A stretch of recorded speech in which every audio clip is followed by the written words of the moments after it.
Podcast 16. This is a short one. Mr. Coxes, dad stories. Just a couple more boating incidents I recalled afterwards, and I wanted to cover real quick. When I was working in the Wabash River, it was down between Danville, Illinois, Covington, Indiana, that area, and Montezuma, Indiana on this side, and I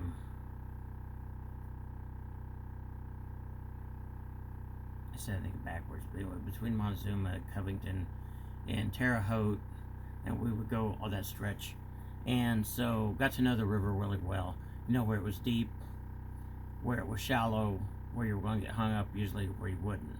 And so sometimes we were working with an 18-foot big flat bottom boat with a 40-horse Mariner on it and all the electric fishing equipment, and then I would take another boat that was like a 12 or 14 foot. I think it was 12 foot. It was pretty small. It was a small flat boat, but it wasn't really set up for electric fishing. But it did have a little rail in front of it so you could work. But if one person stood up there, it was pretty freaky. It would set tip like that. You didn't put two people up there, and it had a 25 horsepower Mercury in the back of it. But it was really small and light. It would cook. I mean, I don't know. I would probably go 40, 50 miles an hour. Because the river, I get zooming it's like boom.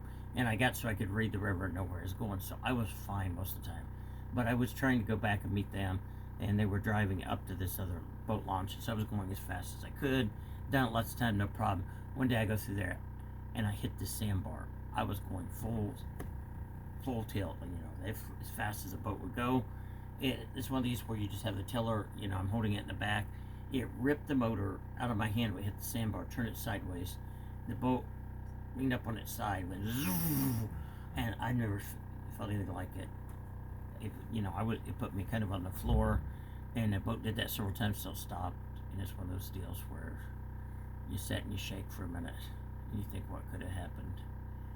Then I started the motor back up with the rest of the way there. But, that was pretty freaky. It was kind of interesting where we were doing low flow river surveys, and there was one area where two trains had actually many years ago, decades before that, had hit on this track, had a head-on collision, and the trains fell off. I think it killed people a whole bit. Would have had to have, and they fell in the Wabash River. And then when the river would get low enough, you could see the trains just barely under the water. So we're looking for that, but you got to be real careful going over there, because normally it was deep under the bridge. You could go as fast as you want to. It's a good idea to slow down under bridges, because logs and stuff collect under there. But these were deep, but now you had to slow down what you didn't hit these trains and bottom out. So we didn't, but it was interesting.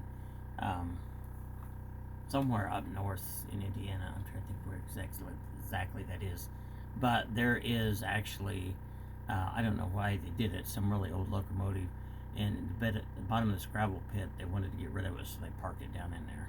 And I think divers go down there if it's not too deep and that kind of thing, professional divers. So another boating accident. We had a speedboat. We had a airboat. Company bought an airboat to do low flow, because the river would get low enough in a lot of sections we wanted to do sampling. We were checking also dissolved oxygen levels, sediment oxygen demand, and SODs. So I'd have to skin dive down to the bottom, take samples at this SOD, sediment oxygen demand chamber down there. We'd have to take readings for I forget how many minutes, 10 minutes, 20 minutes, something like that. And then we had to take the water samples down there, and we had burettes and acid-base reaction titration stuff, and we do that all in a boat. We'd spend, 14, 16 hours a day out there. So I'm really light-skinned, but I got my brownest I ever got in my life, because just spending day after day out in the boat, it was really pretty cool. Not getting sunburn and then, later it turned in brown, but just being out there, if you like that kind of thing, it was cool. We'd take our lunch and coolers, and we'd be out there, and it was pretty awesome for me, because I like aquatic biology and I like nature. And so we got this airboat, and so you drive it would go so fast you had to have sunglasses on, because of bugs that pelt you in the eyes and damage your eyes, and the bugs are anyway, because in this airboat, this one had some of them had V8s The one the Indiana Department of Environmental Management brought down had a 350 V8 in it. It was a cool boat. Ours had a aircraft engine, a V6, but it was a lighter boat, and it would go 55, 60 at least, maybe a little faster. I think we had a 60 mile an hour, maybe 65. And it's like, yes, you ain't. And ducks would get out and they're flying away from you, and you had to slow the boat down because you would catch the duck and just consume it or get it splattered on your face. But we go out there, you know, and we weren't trying to scare things, but we go out there and it'd scare all these great blue herons out. The beautiful birds, big birds, but when they're sound, they don't have a beautiful sound. They go, and they take off. They're like a big pterodactyl flying off, but they're really cool birds. And we were flying with that. And you can literally, if you don't want to do it real high speeds, if there's a short section of sandbar that's real shallow, you can actually drive these types of boats, not regular boats, but these airboats up across it, and you just keep moving it back down. But one time my boss is driving it. Of course, we're sitting up there, perched up on these seats that's way up high, and I can't remember. I don't think we had seat belts on those, because it was. I don't think you would, because if the boat flipped or something, you'd be done. So we're in there. He's like, yeah, we're flying through there. He hit like this little sandbar nook that flew out here. The whole boat's like, oh, it felt like it was gonna flip over. It almost threw us out of the seat. It was pretty wicked, and went, and it went. Thankfully, he didn't let off the throttle, or we would have been stuck. It jammed us on up there, and he's like, it's like we just, well, actually, there's a foot pedal, and you get this thing here, all this telling steer, and we went out across it, made it across the sandbar. But I'm telling you, when we hit, it hurt bad. There's another time I wasn't with them on that trip. They were electrofishing in the winter. I think it was after I left there, and they were telling me about it. But it was freezing cold, like December, January, because we were doing some studies later in that.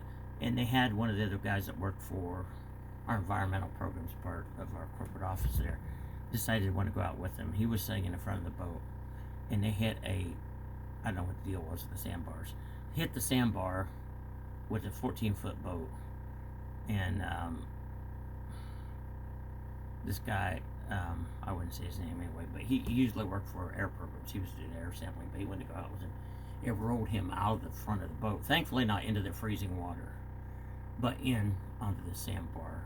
You know, bruised him up, I'm sure, and he probably sore for days. But they all laughed about that. But that's just some other accidents that I thought of after I stopped the last video. So hit the like button if you liked the video. Subscribe if you like it. We'll catch you in another video. Mr. Cox signing out.